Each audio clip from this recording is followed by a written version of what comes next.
Hello, আসসালামু আলাইকুম। Welcome back to Sanju's diary page. আজকে আমি অন্যরকম একটা বিরিয়ানি ট্রাই করছি।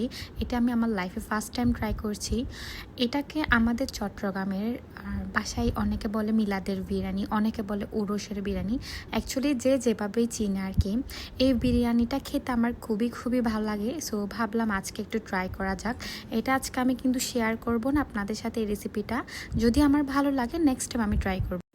2 বছর ধরে উরুস বিরিয়ানি খাই না পারি আর অবশ্য আর তেমন একটা রোদে সুন্নি আত্মীয় নাই যার কারণে উরুস বিরিয়ানি এনে খাই না পারি ফ্রেন্ড সার্কেলত তো খাইতাম তাই আজ ভাবলাম নিজে হইলো কি উরুস বিরিয়ানি করছু আর ফ্রেন্ড যেমন বাংলা সবজি আর উরুস বিরিয়ানি করতে মনে হয় সিদ্ধ চাউল লাগে মোটা চাউল দিবে তো আর ফ্রেন্ড ওরা তো 1 কেজি চাউল আনে আর এই যে আর উরুস বিরিয়ানি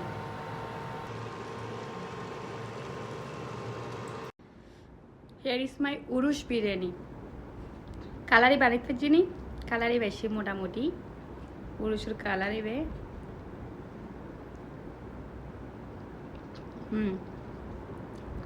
টেস্টটা মোটামুটি আসিল কারণ আর বাসার মধ্যে তো এত সরঞ্জাম নাই যেই আসিল মশলা ইন্দিরে করছি